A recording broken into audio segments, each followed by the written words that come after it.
Okay. Thanks everyone for coming today. We're obviously here to talk about crime stats for the first quarter of 2025 and comparing them to 2024. I'll get into the slideshow, which isn't very long, so it should go very quickly. But before we do that, we're going to have Mayor Keller is going to talk about some of the crime technology we've been using to solve a lot of these crimes. And then Chief Medina will say a few words, and then we'll get through the presentation. Mayor Keller.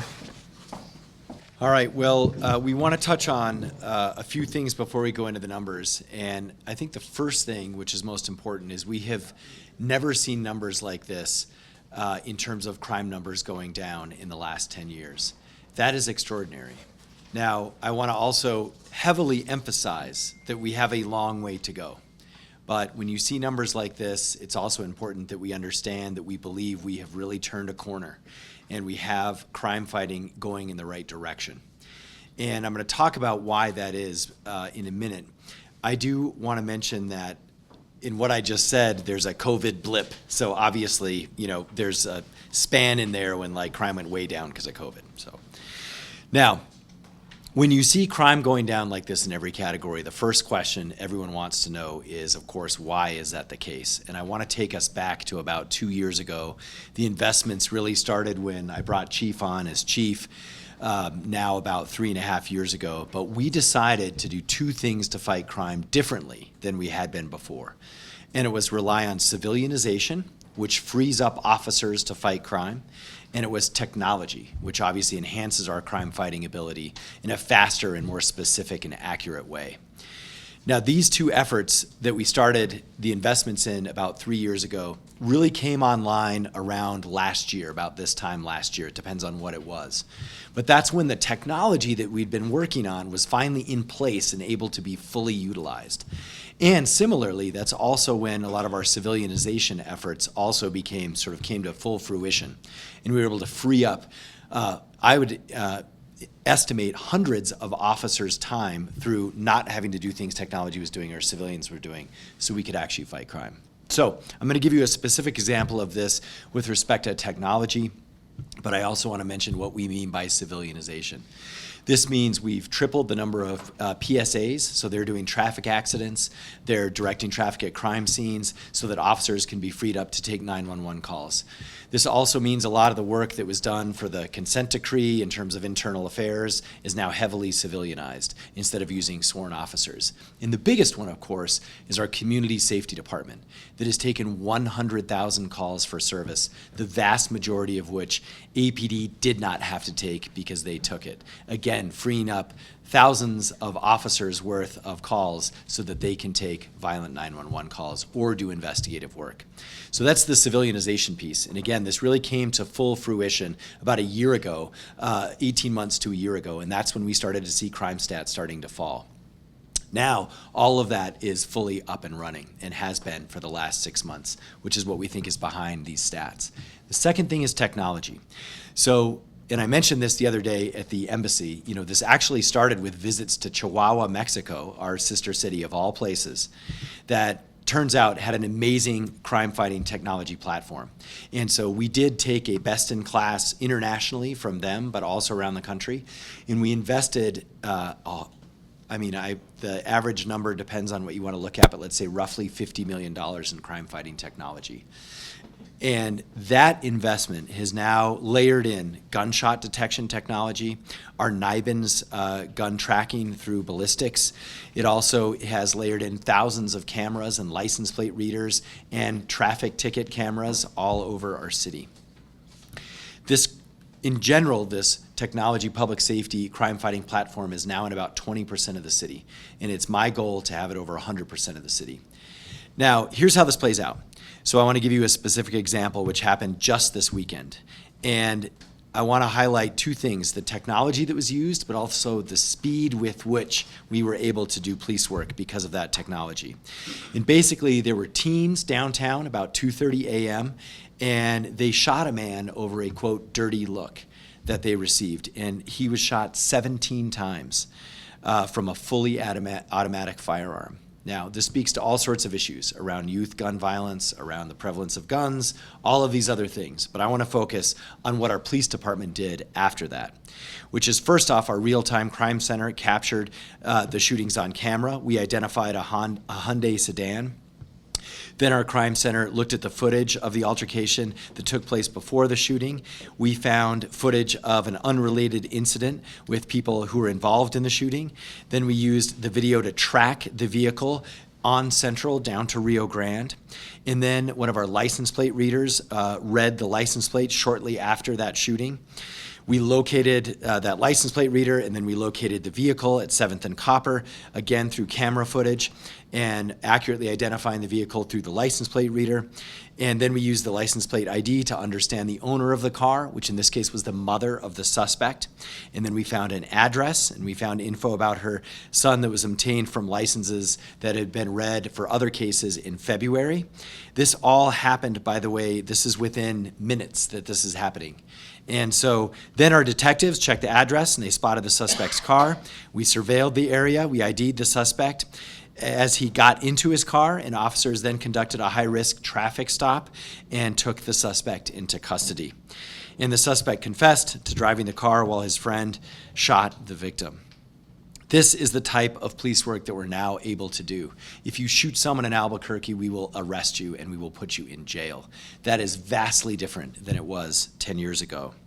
Now, the other piece of this is how fast we can do that because of this technology. And so we need to keep up this momentum. We need to keep building on this effort. And of course, behind the technology, I always want to acknowledge part of it is freeing up those officers so they can do the old-fashioned police work that we need, whether it's responding or whether it's doing the investigative work. We now have the resources to do that because we have technology doing so many other things that used to, frankly, waste their time. So to speak more on this, let's hand it over to our Chief of Police, Harold Medina. Chief? Good afternoon, everybody. As you can see, I left my polo in my office, so I'll get back to that a little bit later. For me, as chief, the most important thing that the Albuquerque Police Department can do is enforce laws. I think it's important that we continue to push out enforcement, and internally, we have a process that we view and a saying, BG plus J equals LC. And it's simple, bad guy plus jail equals less crime. And the one thing I want to compliment our officers for is the fact that felony arrests are up 12%. Felony warrants arrests are up 9% this year.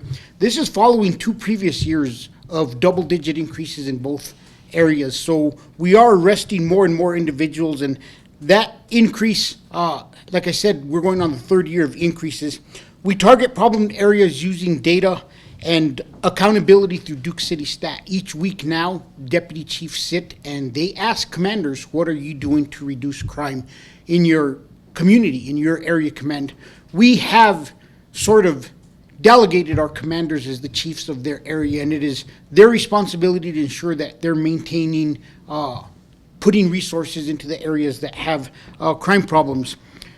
As a result, we are seeing major crime reductions for the first time in a quarter, for the first quarter in a long time.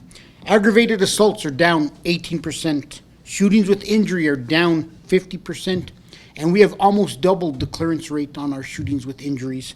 Homicides are down 48% as the end of March. Robberies 31%. Rape 19%.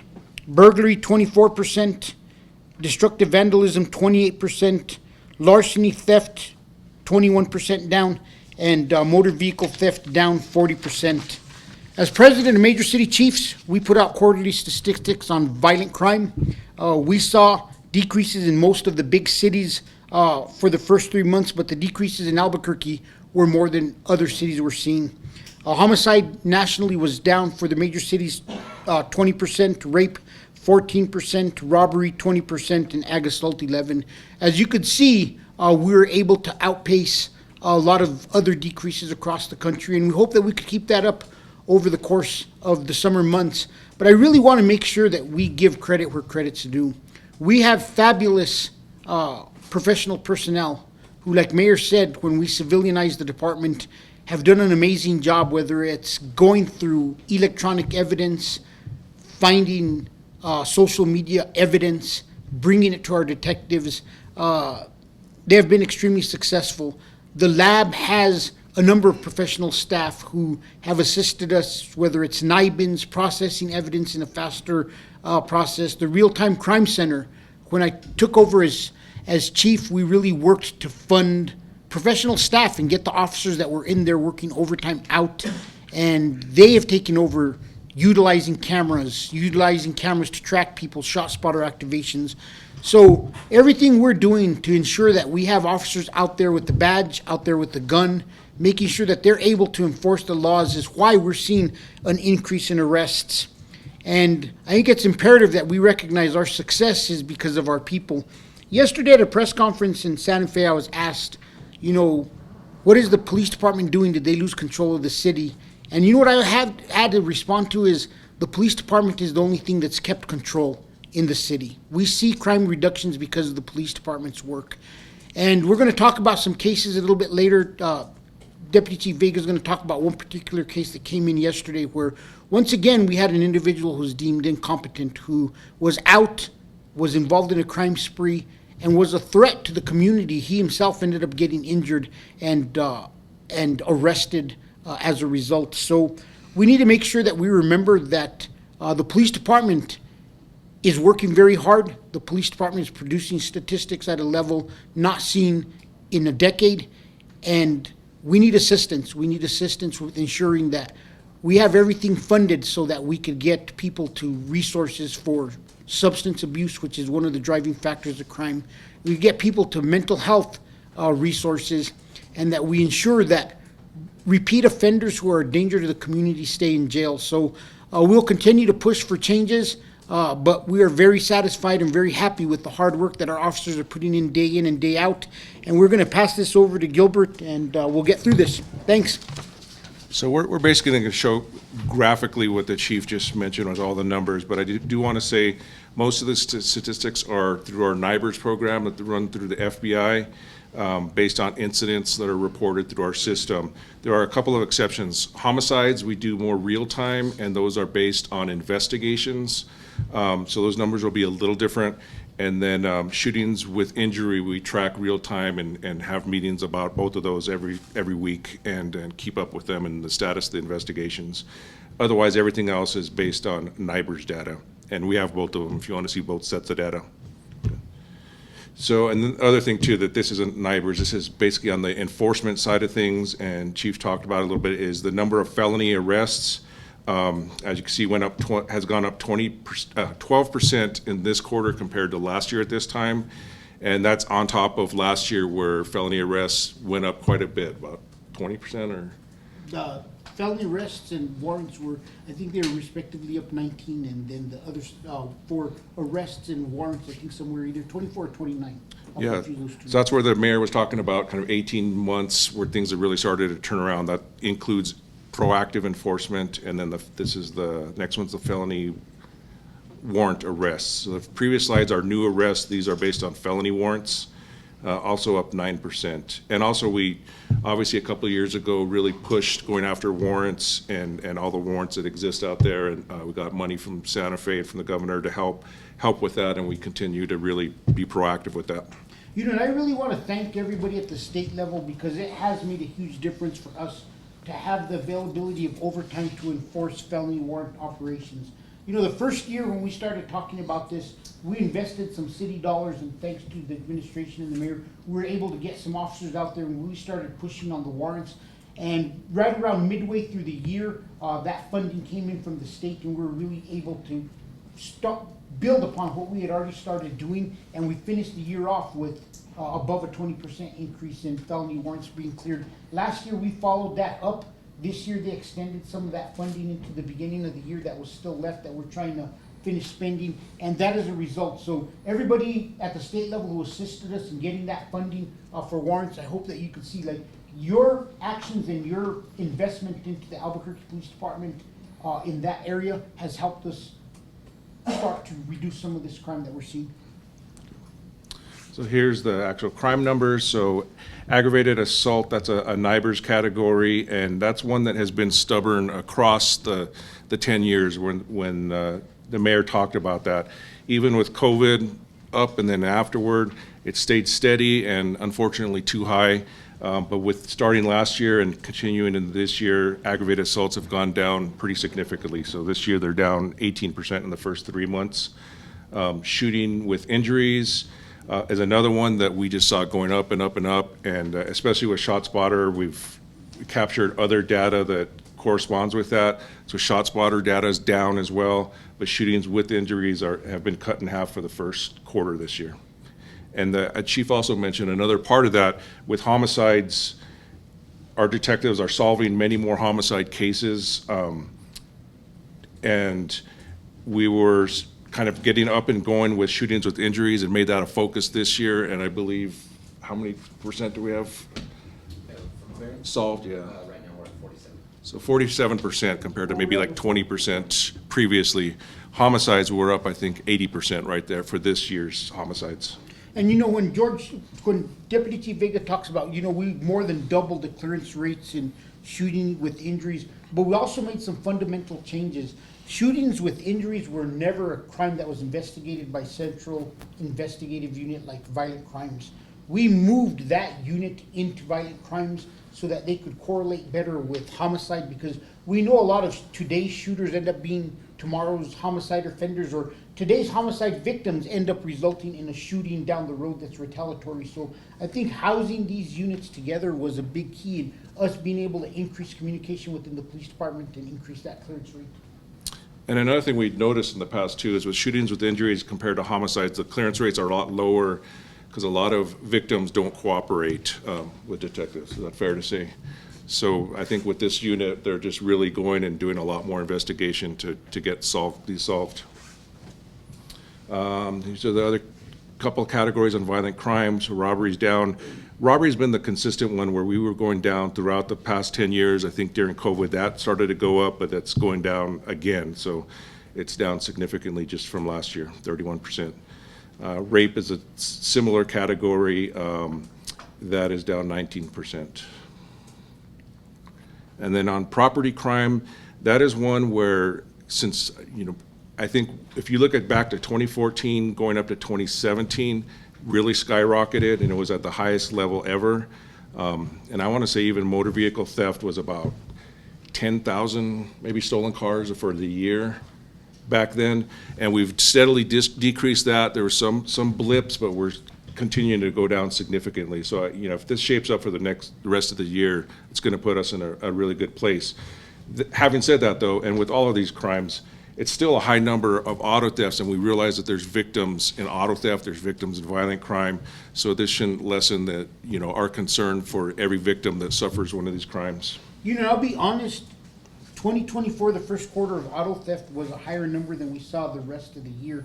And we attributed it to, because we were in the midst of the Honda Kia theft rings, and this is during the time frame that we've talked about in the past where we were having trouble booking juveniles. And I want everybody to keep an eye on that number, because I guarantee you the 47% is going to shrink over the course of the year, because once we're able to start working as a community together, finding solutions to getting some of these juveniles and the crimes they're committed being held accountable for, we're able to make progress towards the end of the year and reduce the number of auto theft that we had beginning of the year. But we started in the hole last year and we fought our way out of it to end up with a negative reduction.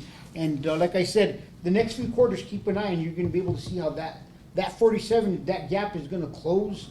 But I want us to remember that that's the impact that not being able to book individuals and not having facilities to hold individuals is going to have on crime in the community.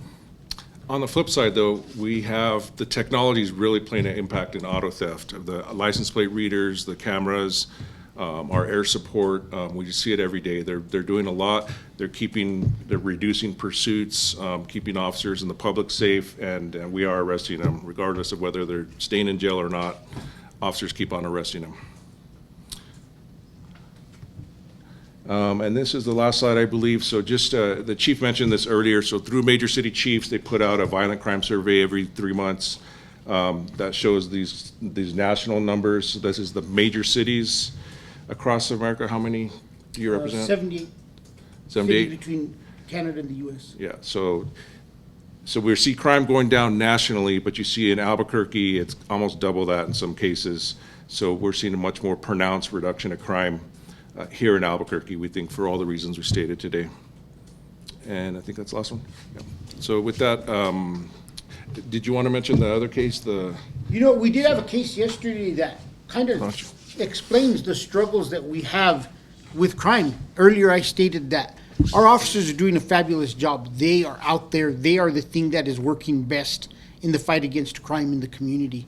But Deputy Chief Vega is going to talk about a specific case yesterday where we had an individual that we've dealt with over and over again, but keeps getting deemed incompetent and released back into the community. And yesterday was a scary situation for some individuals that were at a local bank and what they went through. And unfortunately, the offender themselves ended up sustaining a major injury during the course of this incident. So I'll let George talk about it a little bit. Morning, everyone. You know, I think Chief described it best. This was a scary situation for the individual and the victims that were involved. And this is a person that we've seen time and time again come in contact with the criminal justice system. Our officers are getting dispatched and we're going out and dealing with the situation, and then we see him again, you know, shortly after. Yesterday at the Nucinda Credit Union at 6501 Indian School, there was a call of an individual that was standing by an ATM and attempting to rob an individual that was attempting to get money out of the ATM. This person, his name is Justin McDaniels. He was getting more and more aggressive with the victim. Jumped on the car, ended up smashing the windshield, and she pulls forward, and another person that's witnessing this happen gets out of his SUV and confronts the offender, confronts Mr. McDaniels. He then turns his aggressive attention towards him, approaches him, and then attempts to attack him, and then from what we could tell, that person ends up shooting him in the leg. And that at that point, officers are called, officers go on scene, they're able to take Mr. McDaniels into custody. When I look at his history, and I think this is very important to note, Mr. McDaniels has 46 arrests. He's been arrested by police officers 46 times. Not only that, we have about 130 reports of our contact with this individual. So our officers are going out and contacting him, and you know, time and time again having to deal with this individual. Back in October of 2024, he was deemed incompetent by the courts, and I think that's important to note because when you look at his history is becoming more increasingly violent. And we need to continue to work with our community partners, with other partners within the criminal justice system, to be able to keep these individuals behind bars and come up with lasting solutions to these types of situations. Do you have any questions at this point? You know, just one thing I want to add also is one of the categories that Woody mentioned that also has a big decrease that has been of a big concern to the community over the past several years is shoplifting is down across the board, and we've really simplified the process as much as possible in order for us to be able to get individuals to be able to report shoplifting.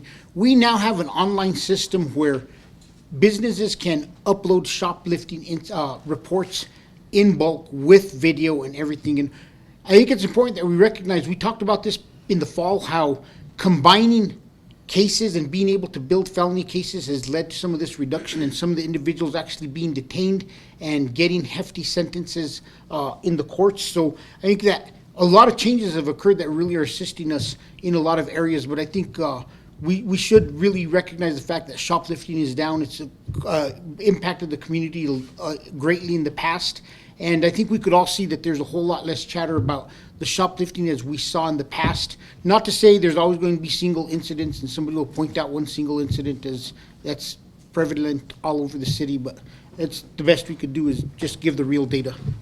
And then one follow-up on the competency issue. I know KRQE did a story a couple nights ago. I know KOB's done, and I'm sure KOET has focused on this issue in the past of repeat offenders, but especially competency issues. And you know, we just want to encourage everyone to keep covering the issue, but also the solutions to the issues. You know, I think it's up to a lot of different policymakers to find solutions to this and acknowledge that this is police are spending a lot of times on these calls for service, and that person's not getting any help, and that person is also being put back in the streets and committing more crimes and creating more victims. So with that, any questions? Nick? For Gilbert or Chief, 'cause with the stats, what age group are committing these crimes? Which crimes in particular? Just, do you guys see a trend of like a certain age group, like maybe teens or 20s to 30s? Generally speaking, our biggest age group historically has been like the 18 to 25-year-olds. And I would venture to say that that's going to continue to be our largest age group in a lot of the crimes that are being committed at this point in time. And I think homicides, I don't know that we've had any teenage, maybe one teenage offender so far, and that's about typical. I think shootings with injuries, we tend to see more of that and more groups, and it's just, that's kind of playing out similar as to before, but it's not, not a huge difference. But those are the two, the shootings and gun crimes are what we track most closely. And it is more people in their 20s and 30s. I have a question tying to juvenile crime for Chief Medina. Specifically with, obviously it's an issue in Albuquerque, and now Cliffs Amusement Park announced a change in their policy for kids under the age of 18 cannot be there without any supervision after so many years of being in business. Do you have any thoughts about, like, are juveniles just not trusted in establishments or anything like that? Or what's your thought on it, really? I think each business has to have an individual process in how they're going to make decisions on how they're going to do business and protect their customers and other people at the location the best. But I think it really is telling how juvenile crime has changed and the impact that it's having on the community. And it really speaks to why we need to update our juvenile code, why we need to create accountability, and we have to make sure that there are consequences for juveniles when they are involved in crime. And it's unfortunate in today's day and age, we see it more, and we've talked about the impact of social media on juvenile crime. You have in the past where juveniles could be upset with a rival group of individuals and they would speak amongst themselves and say, "Ooh, I don't like so-and-so." But now it's so easy to go to social media and say, "I don't like so-and-so."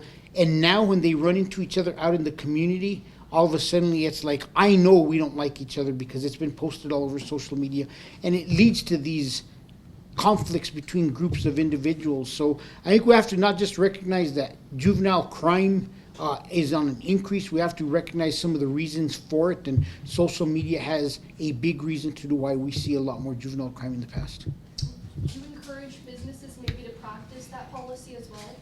I encourage business to do what they think is best for their business. I mean, if I own my business, I wouldn't want the department telling me what to do. But hey, you know what? If they think it's best for them to have parents there with their kids, I applaud them for that. They may want to, even for groups of kids that are responsible, is probably a step in the right direction. Can you talk a little bit about the inclusion of ACS, how that may be helping your officers get freed up, and also talk about some of the resources that are offered to these people, whether they're repeat offenders or potentially mental, what do you guys do to offer these resources to people to help them out? ACS helps us greatly. Anymore, 9 out of 10 times officers are going to just turn the individual over that they come across to ACS to try to offer resources. But I think we got to remember that an individual now is going to take resources every single time. And they're going to say no several times before they say yes. But the way ACS has helped us is, in the past, we had officer after officer dispatched to individuals who were in the streets, sometimes down and out. And now we have ACS dispatch, and every one of those calls is one less call for service for our officers and one less potential use of force. And I think that we have to remember that ACS has been successful in a variety of ways. Not only are they taking calls for service off the plate of the Albuquerque Police Department, they've also reduced use of force. And when you talk about building trust within a community, anytime you could talk about a reduction in the use of force, it's a positive with the community. So they take a lot of calls that we used to take with individuals who are in need of resources. And officers and ACS all offer a variety of resources. They could range from anywhere. Would you like to go to somewhere to get help? Would you like to go to the hospital? Would you like to go to the shelter? So it's very situational on what kind of resources they're going to offer. Yeah. I think it's also important that officers get to know all these people on the street. We see it time and time again. They get to know them, and they'll offer resources as best they can. But I think ACS are more experts, and they are dealing with these individuals much more often and tend to know what resources they need. So I think it's much more of an impact to have people who are professionals in that and can really help them more immediately when they need it. One of the things that stuck out to me was the fact that most vehicle thefts were down 47%.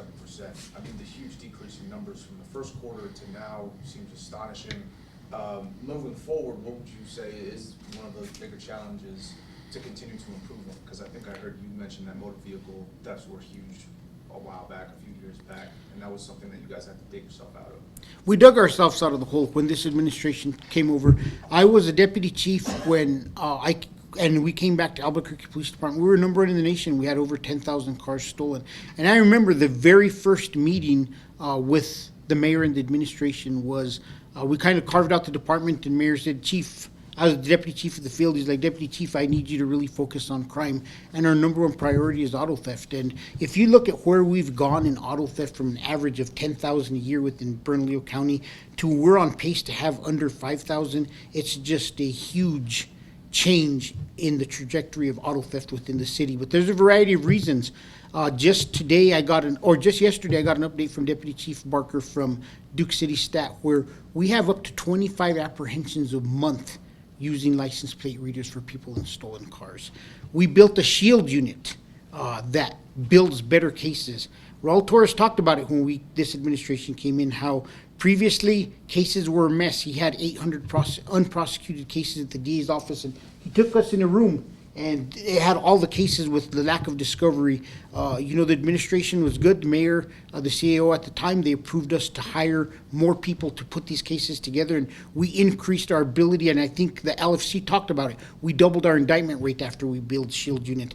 And when you look at now, we just are placing dash cams in every police car that have a built-in license plate reader. They've already helped us solve 2 violent crimes, and one of them was a homicide. So we keep seeing the success with the combination of using civilianization to free up officers, using technology to assist our officers in identifying crime, in this case license plate readers, and then thinking outside the box and finding resources on how we can make the system more efficient. And Shield Unit's a prime example of how we thought outside the box, we expanded, and now instead of officers trying to put cases together, we have professionals doing it. Yes, Nick? So a few years ago, we got better pretrial detention laws. Has that helped decrease these stats because violent felons are being held? I'm glad you brought that up, because that is a prime example of how not just one thing is going to affect the system. I think a lot of times people think we're going to make this one change to the system and all of a sudden we're going to be fixed. It's not the case. Sometimes it's a combination of a lot of little things that you do that end up having more positive results. Along with the changes to pretrial detention, hand in hand goes Shield Unit. And 2 years ago, we transferred the Shield Unit from APD being housed here to the DA's office. They are now at the DA's office so they could work more hand in hand with prosecutors. And we increased the amount of times that we're asking for detention. And I've heard the DA talk about how many more times now we're getting detention granted. So that is just one of those pieces where, yes, that helped, but we also helped the situation out by modifying how we handle discovery issues and presenting cases for detention. That story that you guys kind of told us about the individual who had been interacted with a high amount of times, arrested a high amount of times, is that individual in custody right now? He's at the jail. He's in custody, but you know what I think gets left out of that story? We focused on the fact that people were threatened, that people were victims. But you know what gets forgotten in this? Is this individual is suffering from mental health issues. We've already said it. And we release them back into the streets and they end up getting shot. Like, this person is still a human being. They're struggling through mental health. And our response as a criminal justice system is, I'm going to throw you back in the streets to fend for yourself. And I hope you don't get injured. And there are countless stories, including a shooting at the downtown Maine, where an individual in mental health crisis is basically just thrown back out in the community and nobody cares about them. We have to change that. They're still human beings. They get injured in these situations and they need help not to get into that situation. Yes, Mark. On another note, we've noticed the new helicopter flying around. At some point, are you going to introduce it to the public? Yeah, at some point. I just haven't gotten a chance. We did introduce it to the officers. We've talked about it, but at some point, we're going to wait for the perfect timing because the air is in today's day and age, it's split between two processes.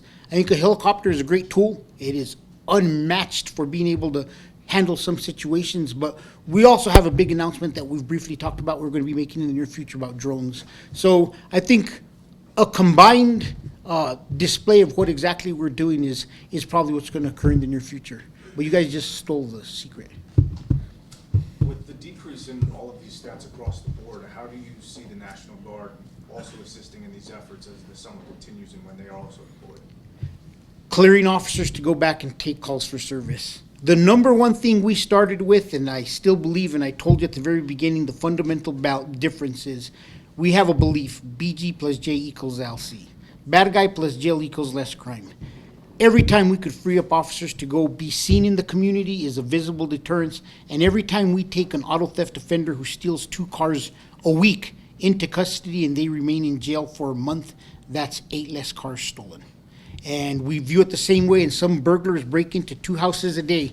We take them to custody, they spend 2 weeks in jail, that's 28 less burglaries. So them clearing our officers to be able to go do their job is the whole principle behind the National Guard assisting us. Do you want to mention the reaction from officers during your briefings about National Guard? You know, and once we explain it to officers, there's not one thing officers hate more than sitting on a scene. Sitting in a car for 8 hours, trying to fight off sleep, especially at 2 in the morning, just sitting there, blocking an intersection where no cars are coming through, is one of the most demoralizing things an officer goes through.